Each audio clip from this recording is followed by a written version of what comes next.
पहले एक बार रसीद दे देते हैं शक्ति, फिर उसके बाद ये लंबी माला करते हैं। माला दीजिए। स्वागत है, बहुत बहुत खुश रहिए, खुश रहिए।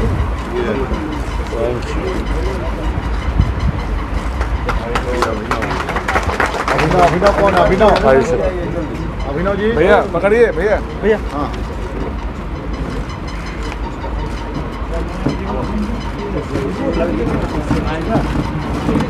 अभिनव जी आइए।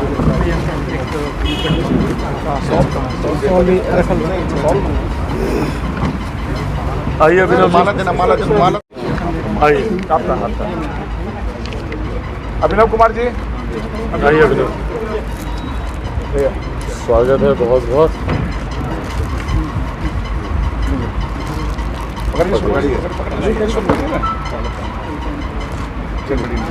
अजय जी कहाँ? आइए आइए। माला माला स्वागत।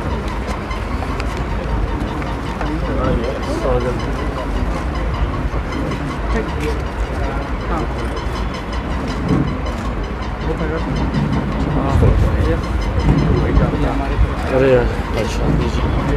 प्रकाश पकड़िए बेटा। हमारी से गिर गया था बड़े साहब नाक पर।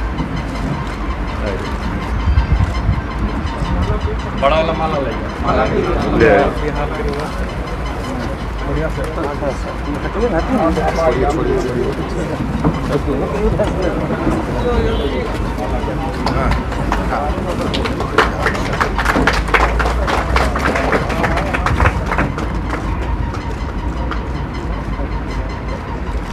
चलिए स्वागत है, स्वागत। उन्हें कुछ नहीं बनना है, क्योंकि इंडिया का ही ये जो तथाकथित जो विपक्षी दलों का जो ये गठबंधन है, जिसमें इन्होंने मेरे देश का नाम अपने राजनीतिक लाभ के लिए ये लोग इस्तेमाल करने का ये लोग प्रयास कर रहे हैं, तो ठीक ही कह रहे हैं मुख्यमंत्री जी कि उस गठबंधन में इनका कुछ बनने वाला नहीं है और ना ही उस गठबंधन का कुछ बनने वाला। जिस तरीके से रह रहकर विरोधाभास इस गठबंधन में देखने को मिलता है, बिहार की बैठक में दिल्ली के मुख्यमंत्री का नाराज़ होना, बेंगलुरु की बैठक में मुख्यमंत्री बिहार इनका स्वयं का नाराज़ होकर वापस आ जाना, और अब मुंबई की बैठक में देखते हैं भैया कौन नाराज़ होकर आता है या कौन नाराज़ होकर जाता ही नहीं है।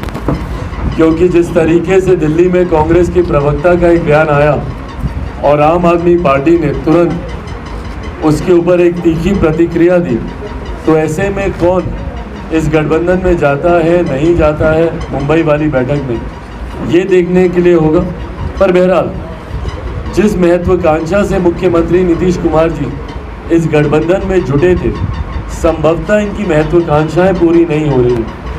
संयोजक बनने का ये प्रयास ज़रूर कर रहे हैं, पर ये किसके नीचे संयोजक होंगे, उनके ऊपर और कितने लोग इनको दिशा निर्देश देने के लिए बैठाए जाएंगे, ये तमाम बातें आने वाले समय में देखने वाली होंगी। बट बहरहाल बार बार हम इस बात को कहते हैं कि जिस गठबंधन की नीति नहीं है, उस गठबंधन को जनता स्वीकार नहीं करेगी। और ये जो विपक्षी दलों का गठबंधन है, ये सिर्फ और सिर्फ एक व्यक्ति को हराने के लिए तैयार किया जा रहा गठबंधन है। ना इनकी नीति एक है, ना इनके सिद्धांत एक है। तो ऐसे में देश की जनता इस गठबंधन को स्वीकार करे, ऐसा होगा नहीं।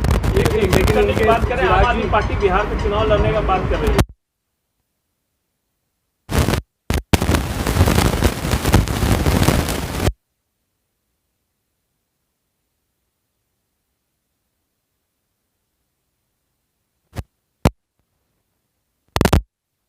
जनता तभी स्वीकार करेगी जब आपके पास विकसित बिहार को लेकर वो विजन होगा, वो सोच होगी। सिर्फ आप एक राज्य में आपकी सरकार है, एक आध राज्य में, और इसीलिए आप यहाँ दावेदारी पेश करें। आज की तारीख में बिहार की जनता इतनी जागरूक है, इतनी जानकार है कि अब कम से कम अपने भविष्य के लिए वो बेहतर निर्णय ले सकती है। 2020 में भी परिणाम इसी अनुसार थे।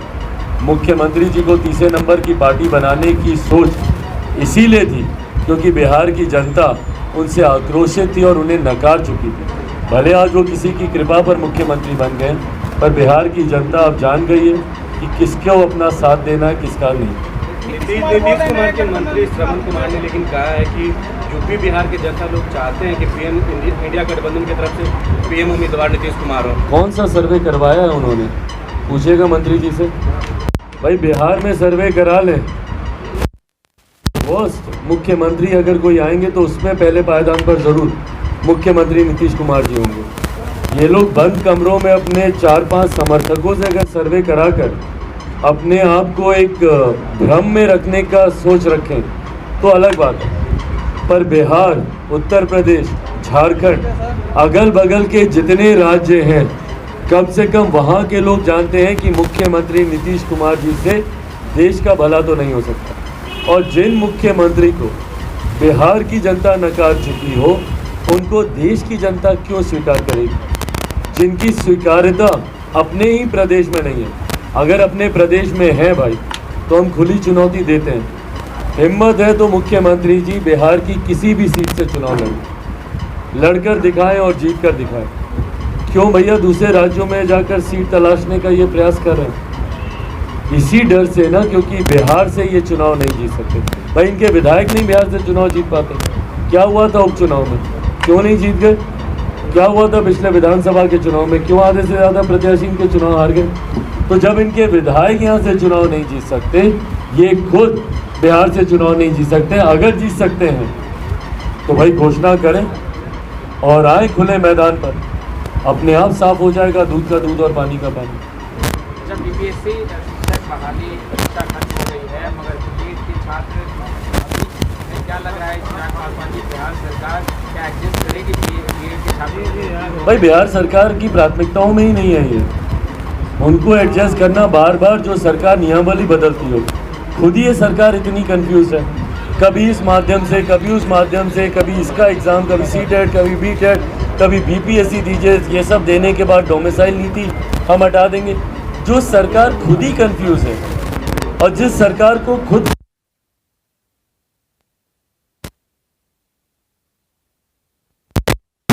बाहर लटका के रखा गया, ऐसे में ये किसी और का समावेश करे, ये सोच भी मुझे नहीं लगता कि बिहार सरकार की। सिर्फ दिखावा, मात्र दिखावा।